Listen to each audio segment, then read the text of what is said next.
3, 2, 1... Salut à tous, comment ça va en ce mercredi? Ce mercredi, vous avez l'habitude, c'est le rendez-vous pour les best-of de live Twitch, en mode Crystal Ball.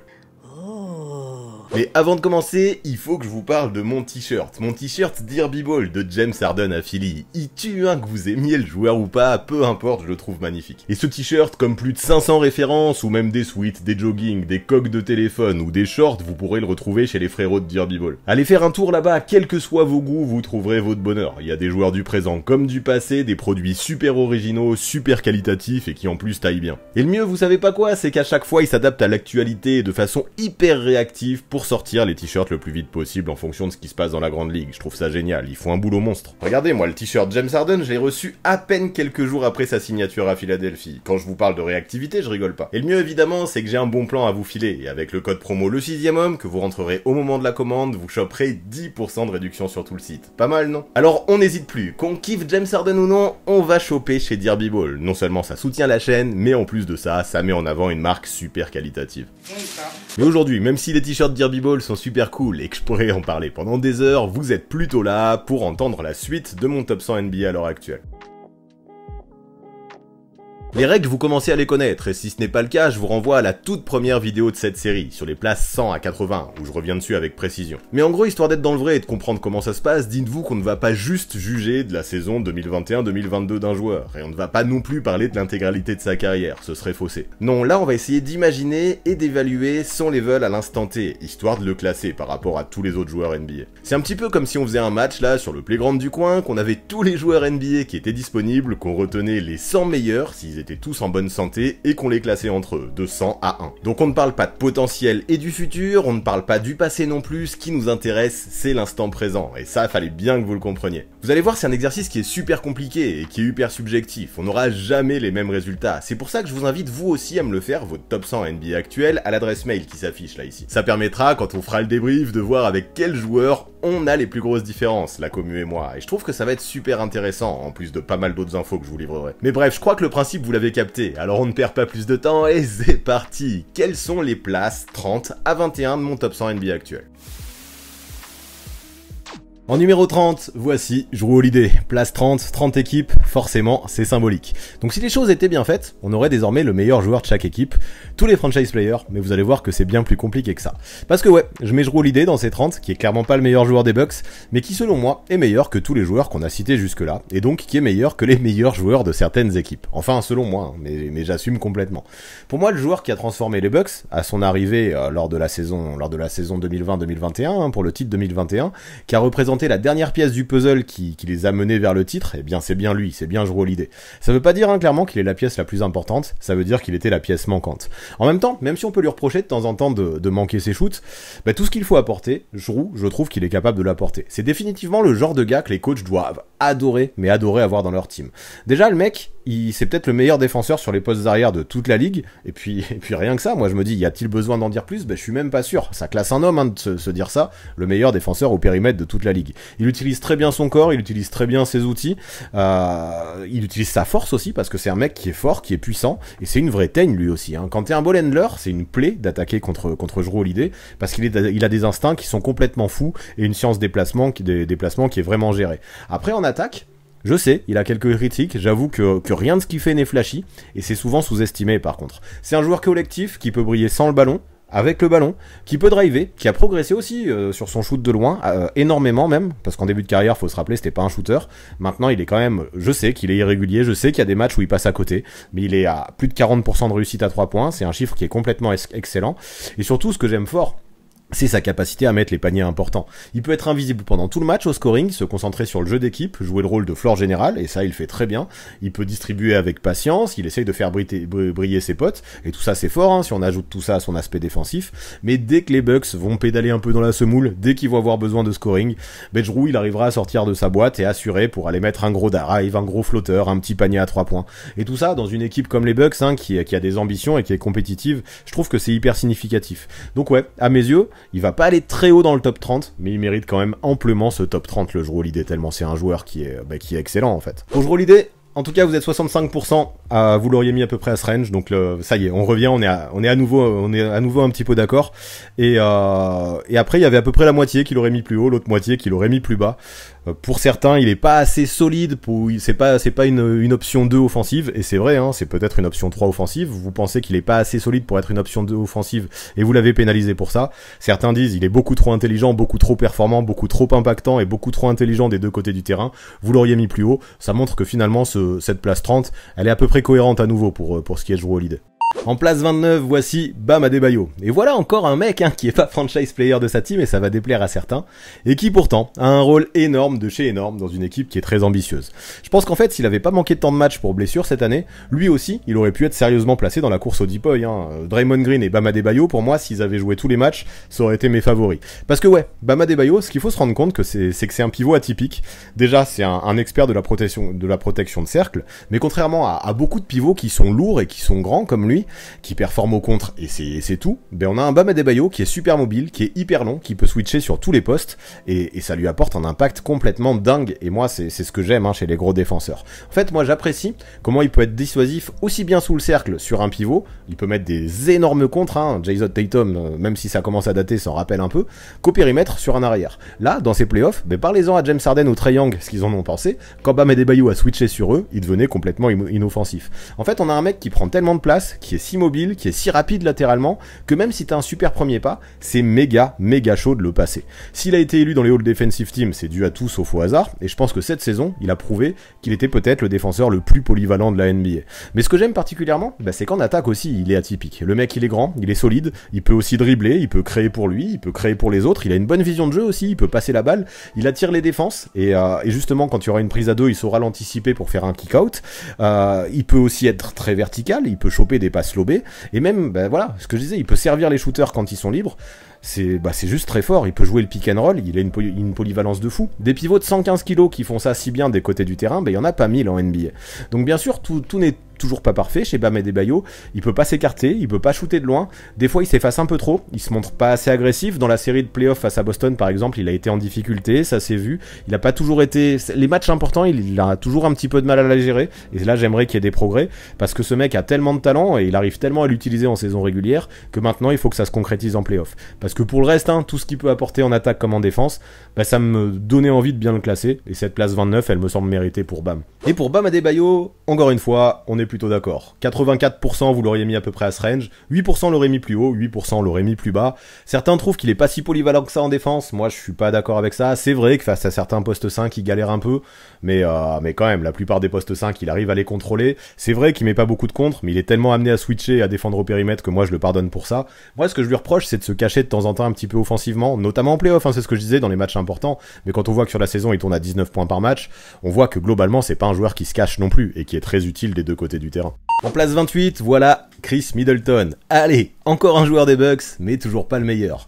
Et pourtant, lui aussi, je l'ai mis dans le top 30. Pourquoi ? Parce qu'avec Chris Middleton, on a un sacré lieutenant, un lieutenant même élite, qui est présent dans une équipe qui gagne énormément. En fait, moi je trouve que son absence, elle a été super difficile à appréhender pour les Bucks en playoff. Je veux pas rentrer dans le what if, mais avec lui, je me dis que potentiellement la série aurait pu être différente face aux Celtics. Parce que ouais, si Jrue Holiday est primordial à Milwaukee, et qu'il a dû se transformer en option 2 en l'absence de Chris Middleton, Middleton, je trouve qu'il est tout autant, et des deux côtés du terrain, et peut-être même un poil plus, tant il peut être clutch, je trouve, ce joueur, et soulager Giannis dans les money time. Ça, évidemment, déjà, à mes yeux, ça a une valeur folle. Là, cette saison, c'est vrai, il a commencé sur un rythme moyen, mais on sait ce dont il a été capable les années précédentes, et ça aussi, ça rentre en compte dans mon évaluation du joueur. Mais moi, j'ai trouvé que plus les matchs importants sont arrivés, plus il est monté en puissance, en atteignant sans jamais forcer, avec un début de saison raté, je répète, des stats à 25-5, même supérieur à 25-5, avec des pourcentages qui sont excellents.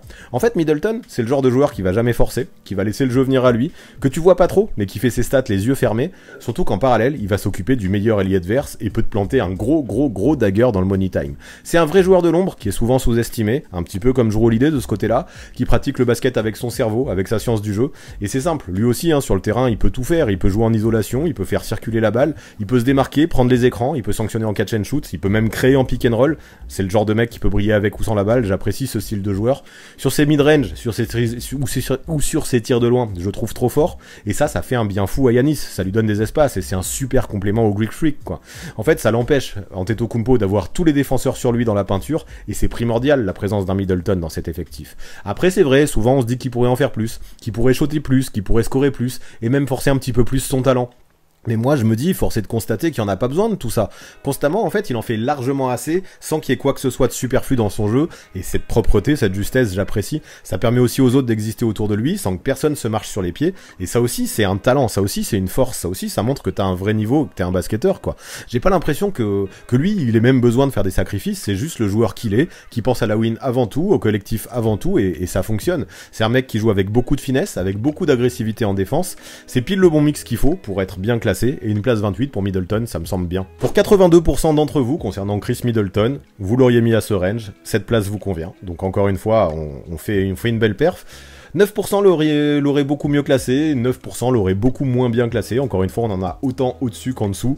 On a juste l'un des meilleurs lieutenants actuels, si ce n'est peut-être le meilleur lieutenant actuel, maintenant que Klay Thompson a un peu baissé en niveau depuis sa blessure. Donc franchement, ouais, voir un lieutenant si important dans le top 30, moi ça me semble complètement mérité pour Chris Middleton. Allez, en numéro 27, voici Brandon Ingram. Et là, dans le top 30, on est un mec qui cette saison a montré quel leader il pouvait être. Et le truc que je trouve dommage, c'est qu'avant les playoffs, j'ai l'impression qu'on se rendait pas vraiment compte du niveau exceptionnel qu'il pouvait atteindre Brandon Ingram. Et c'est vrai aussi qu'en saison, s'il avait eu le niveau qu'il a eu en playoff pendant toute la saison, il aurait clairement pu taper plus haut. Après, on a des Pels qui ont fait un début de saison moyen et qui se sont mis à vraiment progresser quand ils ont eu CJ McCollum. Donc c'est vrai que sur la fin de la saison, je l'ai trouvé exceptionnel, mais l'échantillon était trop faible pour que je le mette plus haut. Et pourtant, qu'est-ce que je l'aime. C'est un joueur qui a été All-Star en 2020, et depuis, j'ai l'impression qu'on a pris un petit peu son talent pour acquis.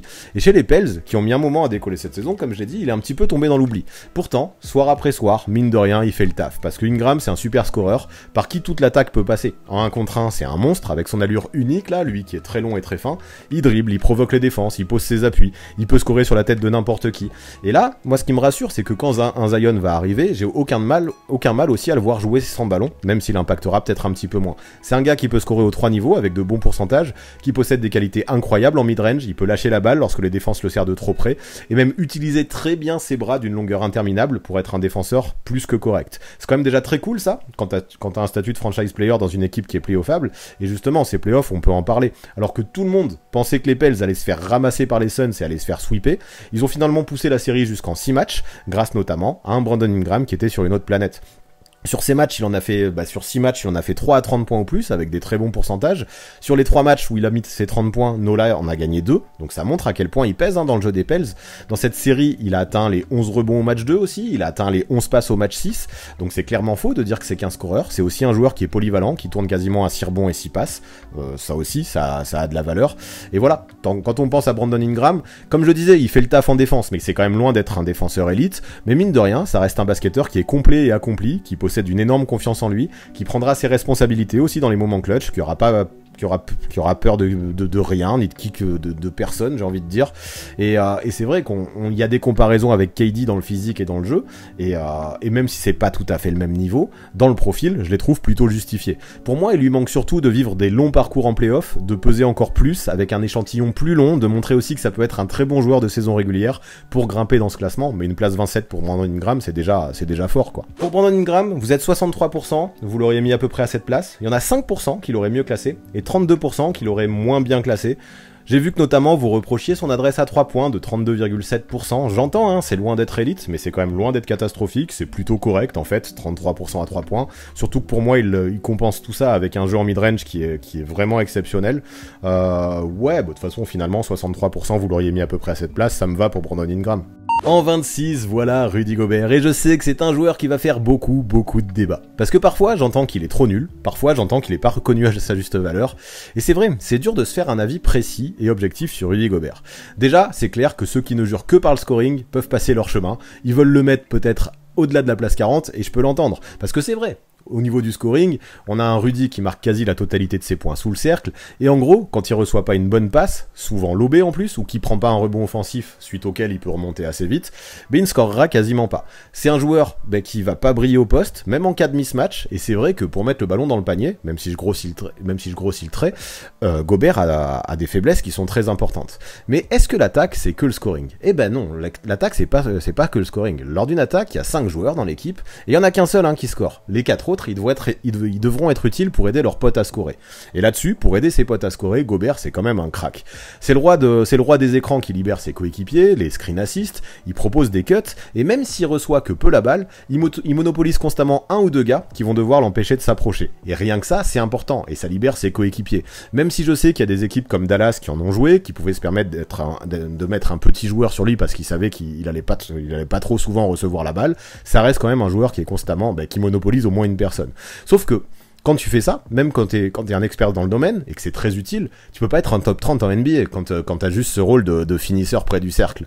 Mais le truc, c'est que de l'autre côté du terrain, le français, il faut le dire, c'est un monstre. C'est un mec qui a été 3 fois Deepoy. Et que ça vous plaise ou non, c'est juste un des meilleurs protecteurs de cercle all-time, Rudy Gobert. Donc ok, c'est pas le meilleur contreur de la ligue, mais dans la dissuasion, c'est un méga client.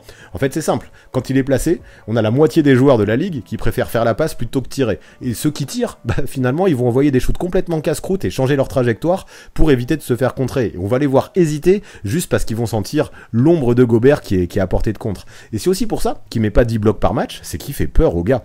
Donc j'abuse quand je dis 10 contre, mais je pense que vous captez l'idée, quoi. Donc même quand les gars tentent leur chance, comme je disais, ils prennent des shoots compliqués, et souvent ça rentre pas. Il suffit de voir les pourcentages des gars qui shootent quand Gobert défend sur eux, c'est dingue. Ça chute de quasiment 5%, et c'est une des stats les plus importantes dans la ligue ces dernières saisons. De toute façon, quand on regarde les stats analytiques défensives de Rudy Gobert, on voit que tout est là, et tout prouve que c'est un monstre défensif. Après, certains vont me dire que ouais, il se prend des dunks sur la tronche, que Dinwiddie l'a démoli en playoff, qu'il a été exposé face à Dallas. Tout ça, c'est vrai. Mais de 1, qui se prend pas des tomards sur la tronche? À part ceux qui défendent pas, y a personne. Et de 2, peut-être que si l'intégralité de la défense de Utah dépendait pas de Gobert, il aurait été moins exposé s'il y avait des mecs qui arrivaient à fermer le premier rideau. Donc à partir du moment où les adversaires ils passent ce premier rideau sans forcer et qu'ils arrivent à toute blinde sur Rudy, il va forcément pas pouvoir tout bloquer. Donc t'as beau être le meilleur défenseur du monde, à 1 contre 5 tu t'en sortiras pas. Après ouais, même s'il a fait des progrès dans ce côté-là, j'aimerais qu'il gagne encore en mobilité, qu'il puisse mieux switcher, qu'il puisse mieux sortir sur les extérieurs. C'est pas aussi flagrant qu'avant, mais il a encore des progrès à faire. En tout cas, il est loin d'être élite dans la polyvalence comme ça, c'est pas Bam Adebayo. Mais là encore, s'il a pas de soutien, bien sûr qu'il va se faire cibler. Moi, ce que je retiens, c'est qu'il peut transformer à lui tout seul une équipe qui est médiocre en défense en équipe qui est vraiment performante, et rien que ça a du poids. Quand t'ajoutes à ça le rôle de facilitateur qu'il a en attaque, même sur des choses simples, on a tout de même un basketteur qui apporte des choses uniques et qui est primordial dans une équipe. Moi, j'ai vraiment hâte de voir ce que ça va donner à Minnesota. Donc ouais, malgré les faiblesses qu'il a dans le scoring, moi, je m'en fous, parce que dans son profil, Rudy, c'est peut-être un des meilleurs de la ligue, quoi. Et le mettre en 26, ça me paraît mérité, même si je sais qu'il y en a beaucoup qui vont me dire il est nul en attaque, il mérite pas. Non, moi je suis pas d'accord avec vous, Rudy 26, ça me semble bien. Pour Rudy Gobert, finalement, je vois que ça fait débat dans le chat, ça hurle au blasphème, mais finalement dans le sondage, ça va, parce que vous êtes 58%, vous l'auriez mis à peu près dans ce range.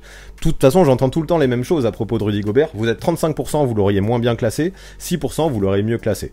Moi, déjà le côté 3 fois Deepoy, ça joue forcément très fort dans le classement de Rudy Gobert. Et après, c'est ce que je dis, de toute façon, quand je dis du bien de Rudy Gobert, je suis un chauvin de français. Quand je dis du mal de lui, c'est que je comprends rien et que je suis un hater. C'est un joueur, c'est très difficile de parler de lui, quoi qu'il en soit. Maintenant, c'est quand j'entends, il s'est pas marqué de points, donc c'est impossible de mettre un joueur qui score si peu. Il marque quand même 16 points par match, ou qui a une palette offensive si peu développée, c'est abusé. Je suis pas d'accord, parce que voilà, l'attaque c'est pas que marquer des points, le basket c'est encore moins que marquer des points. Et donc ouais, je peux pas non plus le mettre beaucoup plus haut, mais 26, ça me semble mérité pour Rudy. En place numéro 25, voici James Harden. Et aïe, une place 25, ça paraît bien bas pour un joueur comme James Harden, mais là, force est de constater que malgré tout son talent offensif et tout ce qu'il a pu montrer par le passé, depuis quelques temps, là, il semble en difficulté. En fait, ces derniers temps, il s'est montré trop souvent blessé ou hors de forme, et ça aide pas, ça le pénalise, et son niveau en a pris un coup. En parallèle, et ça, je pense que ça joue beaucoup dans son classement d'aujourd'hui, il y a les nouvelles règles qui favorisent beaucoup moins l'attaquant sur les contacts, qui vont pas du tout dans le sens du jeu de James Harden. Harden. Lui, c'est un mec qui adore aller chercher des points sur la ligne des lancers francs, et clairement, il peut plus le faire autant qu'avant, et il a beaucoup plus de mal à marquer des 40 points aussi facilement qu'il le faisait à Houston. Et ça aussi, ça pique hein, quand on évalue son niveau actuel. Là, et encore plus, je trouve, depuis son arrivée à Philadelphie, il est tombé un petit peu dans un jeu stéréotypé. Un mec qui garde beaucoup la balle, qui tente beaucoup de step back compliqués, et qui a du mal à être en réussite, parce qu'aujourd'hui, les défenseurs peuvent beaucoup plus s'approcher de lui qu'à l'époque, sans faire de fautes, quand avant, il provoquait pas mal de fautes. Et donc, beaucoup rêvaient qu'à Philadelphie, il s'adapte, après une dizaine de matchs, et là, on l'a vu en playoff notamment, il en a pas non plus été vraiment capable. Avec un mec comme Embiid, il faut apprendre à jouer off-ball et à se démarquer, mais ça, depuis OKC, donc ça commence à dater, ça fait plus du tout partie de la panoplie du barbu, et ça complique forcément les choses pour James Harden. Lui, c'est un joueur qui aurait pu être top 5, hein, il y a encore quelques saisons, et là, il est 20 places plus bas, donc c'est assez violent. Après, je sais que beaucoup auraient aimé le mettre encore plus bas, mais là non plus, je pourrais pas être d'accord, parce que c'est vrai que ses pourcentages sont pas bons. Ouais, non, ils sont pas bons, il y a pas grand chose à dire. Son scoring est en chute libre depuis Houston, et son nombre de balles perdues est bien trop haut. Ça fait quand même beaucoup de déchets. Néanmoins, j'ai envie de dire que ça reste un playmaker comme il en existe que très peu en NBA, un mec qui est capable de lâcher ses 10 passes par match tous les soirs, qui est capable de monter à 15, 16, 17. C'est un expert du pick and roll, du pick and roll ça veut rien dire. Et mine de rien, mais quoi qu'on en pense, il monopolise lui aussi constamment 2-3 défenseurs quand il va en drive. C'est un dribbleur hors pair qui lèvera la tête, qui anticipera les prises à deux, qui trouvera aussi ses potes sans souci. Et en parallèle, même si ses stats ont baissé, je pense que de toute façon on le verra plus le James Harden de Houston, mais il met ses 22 points par match. C'est un mec aussi qui va chercher du rebond. Et ça, je sais que ça va en faire hurler certains, mais j'ai envie d'en parler. Je le trouve plus du tout aussi catastrophique en défense qu'il l'était à Houston. Parce que maintenant qu'il est qu'on lui demande un peu moins de tout faire en attaque, il va avoir plus d'énergie défensive, et ok, il va quand même faire quelques erreurs encore, mais il fait le minimum, il se bat, il utilise son physique comme il faut, et il a un bon physique, James Harden, il a des bonnes épaules, une bonne carrure, une bonne envergure, il a les mains actives, il anticipe le jeu, et je trouve qu'il arrive de mieux en mieux à rester devant son gars. Bon après, je me calme, parce que je dirais pas non plus que c'est un lockdown, loin de là, mais c'est plus du tout le pire défenseur de la ligue comme je l'entends parfois. Il y a certains qui restent vraiment bloqués trop sur son image de Houston et les highlights, enfin les mauvais highlights, les disaster class qu'il avait fait défensivement à cette époque-là.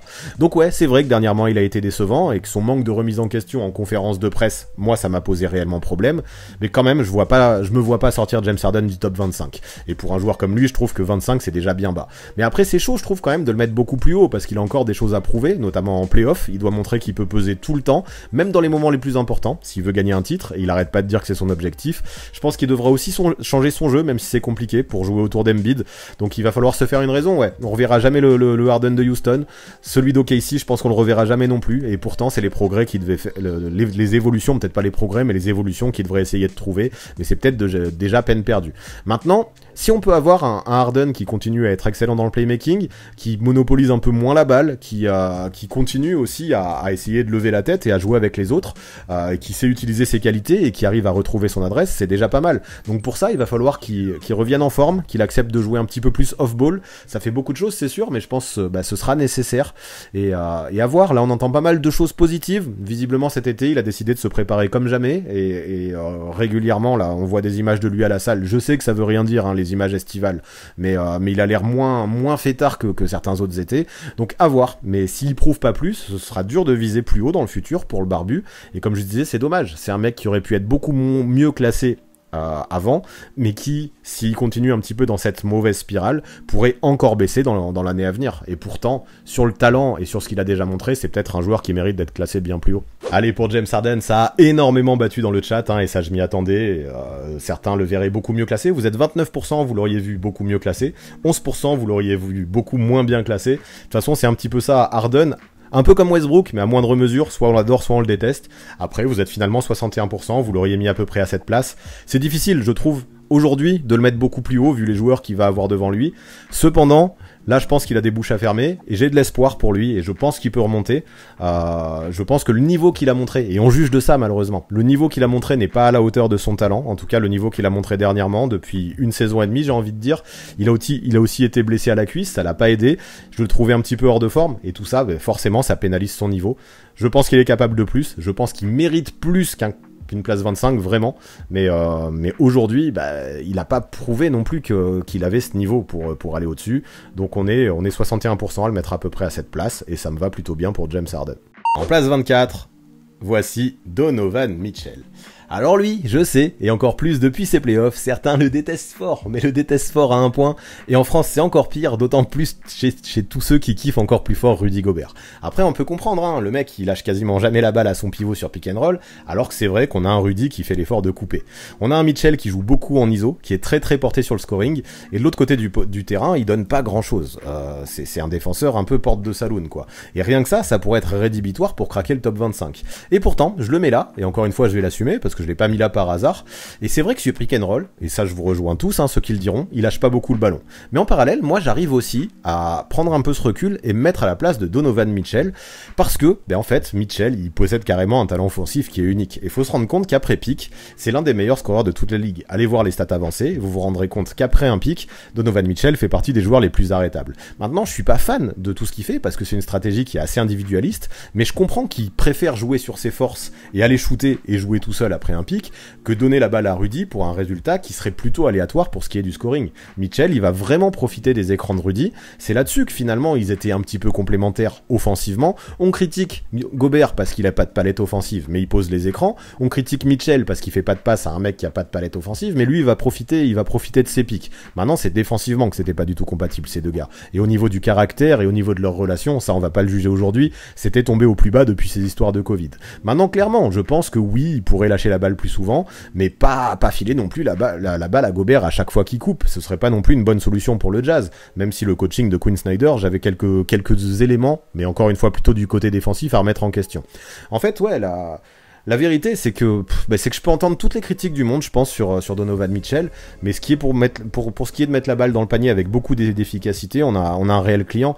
Il a des pourcentages qui sont très propres, il perd pas non plus énormément de balles. 3, ça commence à faire, mais pour un mec qui porte autant la balle, c'est pas mal. Il peut aller en drive, être bon en drive, résister au contact, quand la raquette est fermée, il va planter un flotteur, un mid-range. S'il faut mettre un shoot de loin, il sait le faire aussi, il peut prendre feu.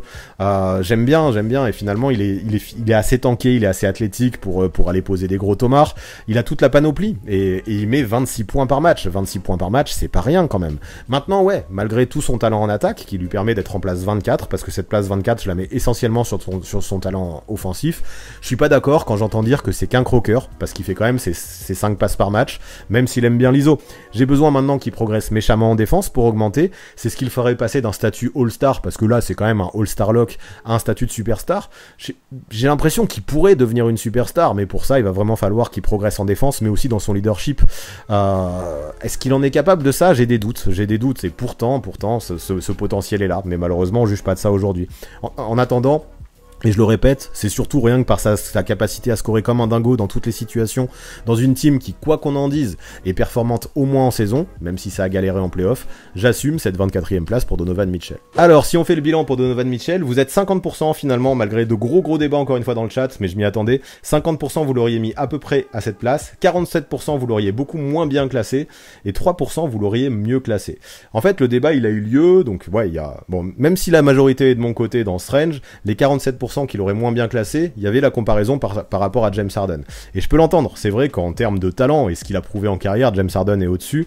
Je trouve qu'aujourd'hui, James Harden, il a quand même des choses qui vont pas de son côté. Le côté déchet, que ce soit dans l'adresse ou dans les balles perdues, le côté où il a eu du mal à élever son niveau en playoff ces dernières années, quand Mitchell, même si cette année c'était pas la panacée en playoff, il a toujours été bon dans les moments importants et a réussi à prendre son équipe sur son dos, même si malheureusement son équipe n'est jamais allée très loin.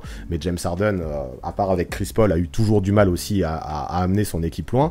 Et j'avoue qu'il y a débat et que Harden normalement doit être devant un mec comme Donovan Mitchell. Mais quand j'entends dire que Donovan Mitchell est un croqueur et que Harden est un vrai playmaker parce qu'il tourne à 10 passes par match, je peux comprendre, mais j'apporterai quand même des limites parce que James Harden, c'est aussi sa gravité qui est folle, qui va lui permettre de faire des passes. C'est très bien de réussir à faire ça. Harden, quand il n'a pas la balle, il sait pas faire grand chose. Donovan Mitchell, il peut aussi laisser créer les autres et se démarquer et être bon sur catch and shoot potentiellement, même si c'est pas un expert non plus. Il peut lâcher la balle à Conley. Et en tout cas aujourd'hui, je mets Mitchell devant Harden, mais la saison prochaine, on verra ce que ça dit. Mais Harden peut clairement passer devant Mitchell. En numéro 23, voici Zach LaVine. Et si vous voulez du scoreur qui défend peu, après Harden et Donovan Mitchell, on est dans le bon range.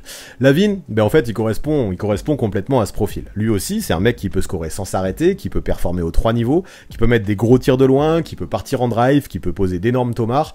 C'est un super athlète, avec un gros body control, et ça me plaît beaucoup comment il résiste au contact. Et lui aussi, clairement, on ne peut pas le cacher, il possède un vrai sens du panier. Il peut faire quelques passes, et surtout, il a des pourcentages très propres. Et ce que j'aime bien chez LaVine, c'est qu'il a vraiment su s'adapter à la présence de DeRozan. Moi je disais que j'aimais bien que Mitchell puisse, contrairement à Harden, jouer sans le ballon, mais LaVine c'est encore mieux. Et LaVine a vraiment montré des capacités à jouer en possession de la balle et off-ball en parallèle. Donc j'apprécie ça, même s'il score moins que Mitchell, je trouve que des trois, entre Harden et Mitchell, c'est celui qui s'en sort le mieux off-ball et qui peut exister dans différents rôles et différents systèmes. Cette polyvalence, elle est importante pour moi. Maintenant, c'est vrai que c'est peut-être moins un créateur que Mitchell, pour lui ou pour les autres. Il défend peut-être même encore moins. Peut-être que des trois entre Mitchell et Harden, ça doit être LaVine qui défend le moins, et encore, ça se discute. Par contre, je trouve que dans le jeu, et ça c'est très important offensivement, pour un mec qui est autant porté vers l'attaque, il possède un côté vraiment plus propre, je trouve, encore moins forceur, avec des pourcentages qui sont bons et un nombre de balles perdues qui est plus bas, et potentiellement plus facile, je pense, à entourer, notamment avec des stars, grâce à sa capacité d'adaptation. Et en vrai, ça m'a surpris, parce que je pensais que quand Debo est arrivé, en tout cas j'imaginais que ça fonctionnerait pas si bien. Et là rien à dire, LaVine il a fait les efforts qu'il fallait et ça m'a plu. J'ai l'impression qu'il continue à progresser tous les ans, il mûrit encore à 27 ans et ça c'est pas mal. Et pour la première fois là, il a fait les playoffs et il a été très utile pour aider à aller les choper ces playoffs. Malheureusement sa fin de saison avec sa blessure et ses playoffs ont pas été fous. Et on peut pas trop l'excuser pour ça, il était sur le terrain, c'est comme ça. Mais moi ce que j'ai aimé globalement, c'est qu'il a montré qu'il pouvait avoir un vrai rôle dans une équipe qui performait, il a levé pas mal de doutes, et je le redis, c'est presque dommage cette deuxième moitié de saison, parce qu'il aurait pu prouver encore plus. Donc maintenant, pour sa capacité à partager la lumière, à jouer off-ball, à être utile dans le playmaking, je tiens à le récompenser, Zach LaVine, et son jeu qui, finalement, de plus en plus important, ça sent la win de plus en plus, alors que c'était vraiment pas le cas en début de carrière. Donc maintenant il a toujours pas passé un tour de playoff, c'est clair, donc c'est peut-être exagéré de dire que c'est un winner absolu, mais quand même il y a des progrès dans ce sens, et pour ça il faut le récompenser, et pour ça il faut lui donner du crédit. Donc moi pour toutes ces raisons, une place 23 ça me convient plutôt bien, et ce même si en défense notamment, et peut-être encore dans le leadership, même s'il y a du progrès, il y a encore des évolutions à faire et des choses à prouver. Pour Zach LaVine, encore une fois ça a pas mal débattu, c'est vrai que je peux comprendre le débat de toute façon entre LaVine, Mitchell et Harden. Moi-même j'ai eu beaucoup de mal à les placer. J'ai mis LaVine devant pour sa capacité d'adaptation et la propreté de son jeu, pour le fait aussi d'arriver à faire des si grosses stats à côté d'un DeRozan qui a été en mode MVP pendant la moitié de la saison, au moins un tiers de la saison. De toute façon vous êtes 53%, vous l'auriez mis à peu près à cette place, 42% vous l'auriez moins bien classé, 5% vous l'auriez mieux classé. Alors mieux classé je pense pas, je comprends qu'il y ait vraiment débat avec les autres, mais c'est ça, pour sa capacité d'adaptation, la façon dont il a réussi à jouer avec DeRozan et continuer à pondre des stats pour permettre aux Bulls de gagner, ce qu'ils n'avaient pas réussi à faire avant. Let's go, moi Zach LaVine ça mérite, et rappelez-vous au moment du All-Star Game, tout le monde le voulait titulaire et c'est pas par hasard non plus quoi. En 22, voici Karl Anthony Towns. Allez, on sort un petit peu des arrières, on change de profil et on va voir du côté des big men. Et là je dois dire que même s'il y a eu des hauts et des bas dans la saison de Towns, et encore plus en playoff, vraiment, là, ces derniers temps, il m'a vraiment rassuré. Pourtant, de plus en plus, à Minnesota, on est en train de sentir que le leadership est en train de passer quasiment dans les mains d'Edwards, pas à tous les matchs, mais de temps en temps, en tout cas le leadership offensif, mais peu importe, parce que dans la parole, dans son attitude, je trouve que Towns, il a levé tous les doutes et toutes les inquiétudes que j'avais. Même si bien sûr, de temps en temps encore, ça peut lui arriver de retomber dans ses travers, mais j'ai trouvé que dernièrement, et peut-être que c'est dû aussi à toutes les difficultés personnelles qu'il a connues, il était dans un vrai état d'esprit, différent et beaucoup plus compétitif, qui pratiquait beaucoup plus un basket de la win, avec un mec qui se bat beaucoup plus, qui en attaque ne va plus se contenter que de stretch, il va jouer aussi de son physique dans la peinture, il va exploiter les mismatchs, il va bully les intérieurs plus faibles. Ça clairement à mon sens, avec ses super appuis, avec ses bonnes mains, ses moves au poste, ça fait de lui l'un des meilleurs pivots NBA sur demi-terrain, sur half-court je trouve excellent. Maintenant j'aimerais qu'il ajoute encore un petit peu de toughness, même s'il y a du mieux, et de l'autre côté du terrain c'est la même chose. Par le passé, moi je me rappelle, j'avais pu avoir tendance à être très critique le concernant sur son impact défensif, et désormais je trouve qu'il fait le taf. Donc maintenant je pense aujourd'hui ce serait même hyper sévère de considérer encore Towns comme un joueur totalement soft. Bien sûr, ça lui arrive encore de temps en temps d'être fantomatique, et c'est là-dessus qu'il va falloir qu'il progresse encore. Bien sûr, il sait qu'il est super adroit de loin, et peut-être que des fois il reste un poil trop derrière la ligne plutôt que d'aller au contact, vu tout ce qu'il peut faire dans la raquette. Mais c'est pas grave, on a un mec qui est bourré de talent, et son talent, il arrive à l'exploiter quand même, allez, peut-être pas à 100%, mais on n'est pas loin des 80 et des 90%, et ça joue. Il a un skill set qui fait rêver les 3/4, voire même plus des autres pivots de la ligue, peut-être même l'intégralité des pivots de la ligue, non là j'abuse, mais allez, 90% encore des pivots de la ligue. Maintenant, il fait partie des meilleurs bigs à 3 points au moins actuellement. Alors quand il dit que c'est le meilleur big man de l'histoire à 3 points, je suis pas d'accord parce qu'on peut mettre on peut mettre largement un Dirk Nowitzki devant, mais c'est vrai que dans l'histoire, je pense parmi les bigs, il se place bien pour son adresse à 3 points. Il peut dribbler un minimum, il peut créer pour lui, il peut être performant dos au panier comme un face-up. Ça commence à faire un sacré arsenal, ça. Moi j'aime bien aussi le fait qu'il ait confiance en son geste, même de loin. Il peut mettre de plus en plus des shoots clutch, tout ça c'est fort. Et le mec, quand il est à son maximum, il est quasiment impossible à contenir. Cette saison, avec toute la dureté et toute l'agressivité qu'il a montré, même si c'est pas toujours le joueur le plus agressif de la ligue, c'était beaucoup mieux que ces dernières années. Il était beaucoup plus souvent au max, beaucoup plus envie de tout donner, et ben il a montré qu'il était capable justement de capitaliser sur son talent, et moi j'ai bien aimé, et encore plus dans une équipe qui a fait les playoffs. Alors je dis pas, il a encore des choses à prouver, et encore plus au poste 4 maintenant, à côté de Rudy Gobert. Je m'inquiète un peu pour la défense qu'il pourra faire sur les postes 4, parce qu'autant en attaque, ok, il est capable de s'écarter, mais en défense, ça c'est quelque chose qu'il va falloir étudier, mais n'empêche que ce qu'il a montré, pour moi, ça mérite bien une place 22. Pour Karl-Anthony Towns, vous êtes finalement à peu près d'accord, vous êtes 71%, vous l'auriez mis à ce range, 25% d'entre vous l'auraient moins bien classé, parce que vous le trouvez encore trop soft, pas assez leader et pas assez défensif. Je vous trouve sévère, parce que moi, comme je dis, c'est ce que j'aurais pu dire il y a encore un an ou deux. Cette année, je suis moins d'accord pour le dire. Je suis d'accord pour dire qu'il a encore des progrès à faire, mais je suis pas d'accord pour dire qu'il est complètement zéro dans ses secteurs de jeu, en tout cas le leadership et la défense. Et 4% d'entre vous l'auraient mieux classé. Donc pour l'instant, on est plutôt sur un accord concernant Karl-Anthony Towns, avec 71% à peu près à cette place. Allez, en 21, voici DeRozan. On termine avec le coéquipier de Zach LaVine, que j'ai classé 2 places avant lui, là, tout à l'heure. Et lui, je trouve, quelle revanche il a prise par rapport à son destin et à son transfert des Raptors. En fait, je trouve qu'on l'avait beaucoup oublié du côté de San Antonio. Et perso, j'ai adoré ce qu'il a montré là-bas dans le Texas. On a un Popovich qui a commencé à faire un pari fou, qu'il a fait jouer poste 4 avec son gros mid-range. Il a aussi appris à San Antonio à développer son playmaking. C'est devenu un excellent passeur avec une vraie vision de jeu. Et j'ai trouvé que réellement, il a appris à être un leader, à s'occuper des jeunes et à prendre un autre rôle, lui qui était plutôt timide et renfermé quand il était à Toronto. Pourtant, encore une fois, l'été dernier, là, quand il était free agent, j'ai trouvé qu'il a complètement été disrespecté alors qu'il avait même pas 32 ans. Il était limite déjà considéré comme un joueur cramé, qui devait prendre juste une mid-level exception, et je trouvais ça triste dans le talent qu'il avait vu le talent et les bonnes choses qu'il avait montré à San Antonio. Et pourtant, en saison au moins, parce que les playoffs c'est vrai que c'est autre chose un peu avec DeRozan, mais il a prouvé encore cette saison qu'il était un énorme joueur encore et toujours. Rappelez-vous, hein, sur le premier tiers de la saison, c'est ce qu'on disait plus tôt, il était dans la course au MVP, le mec qui s'est montré ultra clutch en continuant à être utilisé toutes les sauces, au poste 3 et même au poste 4 encore, alors que je rappelle c'est un poste 2 de formation, c'est un mid-range assassin, un mec qui est un pro pour mettre des shoots difficiles, qui s'est imposé comme le meilleur scoreur NBA des 4e quart-temps. Franchement, rien que ça fait un sacré CV pour DeMar DeRozan. Quand les matchs sont serrés, généralement, tu sais que tu peux compter sur lui. Il a chopé une confiance qui est complètement excellente. Et clairement, quand on dit tout ça, on a l'impression qu'il pourrait mériter un top 10. Le souci, c'est que dans les matchs importants, comme en playoff ou face aux grosses teams, il performe pas non plus de la même façon. Et ça fait des années que ça dure et je suis obligé de le pénaliser pour ça. Et c'est ça qui le fait sortir du top 20 à mon sens. Sa deuxième partie de saison aussi, il faut le noter, elle a été un petit peu plus compliquée. Ses playoffs, même s'il a réalisé une grosse perf à 41 points au match 2, mais pareil, il a été plutôt éteint par les Bucks. Son adresse, globalement, c'était plus la même, son impact non plus. Et parfois, plutôt que de prendre ses responsabilités, il a trop joué avec les autres. Après, je peux comprendre. Il dit, moi, je veux laisser le jeu venir à moi. Les Bucks, ils fermaient sur moi. J'ai fait la passe à mes coéquipiers. Mais c'est bien de partager le ballon. Mais dans des matchs si importants, un leader comme DeRozan, on attend de lui qu'il prenne ses responsabilités. Et il le fait pas toujours dans les moments, en tout cas dans les matchs où ça compte le plus. Parce que dans le money time, il est toujours très bon. Après, voilà, ça m'empêche pas de reconnaître son talent et de le féliciter pour son immense saison. Mais dans mon classement, là, de l'été 2022, même si ça frappe à la place du top 20, ça me semble un poil trop juste pour y accéder dans cette élite du top 20. Et allez, on finit par un bon consensus malgré tous les débats qu'il y a eu aujourd'hui, et ça fait partie du jeu, et c'est ça qui est super cool de toute façon avec ces top 100 NBA. On sera jamais d'accord, mais pour DeRozan, on est plutôt d'accord.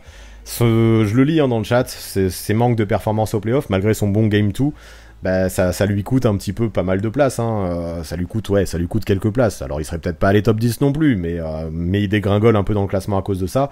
81% vous êtes d'accord avec ce range, 13% vous l'aurez mieux classé, 6% vous l'aurez moins bien classé. Et voilà, encore une fois, bon, sur ce coup-là, on est plutôt d'accord, mais ce que je vois et ce que j'ai remarqué dans l'intégralité de ce live, c'est qu'on a tous des critères différents. On donne plus de valeur aux playoffs, certains que d'autres. On donne plus de valeur à la dernière saison, certains que d'autres. On donne plus d'importance au reste de la carrière, certains que d'autres. Mais c'est ça qui fait la beauté de ces débats et qui montre que ça restera très subjectif, ce top 100 all-time. Et donc voilà, pour encore une fois, je vous rappelle, vous trouverez l'adresse mail dans la description de la vidéo YouTube. Tous ceux qui voudront participer, je vous invite à me le faire, ce top 100 all-time. C'est un jeu, et c'est quand même un jeu super intéressant à faire. Voilà pour ce qui est des places 30 à 21 de mon top 100 NBA actuel, voilà pour ce qui est de ce nouveau Crystal Ball. Alors est-ce que ça vous a plu? Est-ce qu'encore une fois on a de gros désaccords? Est-ce que selon vous j'ai fait de gros blasphèmes avec des mecs qui sont pas du tout à leur place? Dites-moi tout ça en commentaire, ça m'intéresse. Je vous rappelle aussi que si vous voulez vous essayer à l'exercice pour vous rendre compte à quel point c'est difficile de classer les joueurs entre eux, envoyez-moi un mail à l'adresse que vous trouverez dans la description. Si vous voulez vous procurer aussi les magnifiques t-shirts Derby Ball à prix réduit, c'est pareil, tous les liens et le code promo sont dans la descro. Et pour finir, vous connaissez les bails, on s'abonne à la chaîne, on active la cloche pour recevoir les notifications, on lâche un maximum de pouces bleus et on rédige ses meilleurs commentaires. Big up en tout cas à tous ceux qui sont restés jusqu'ici dans la vidéo, c'est bon ça pour le watch time, le référencement et la mise en avant sur YouTube, et merci à tous ceux qui continuent à soutenir sur Twitch ou sur Tipeee. Si vous voulez faire pareil, comme d'habitude vous connaissez, tout est dans la description. À très vite.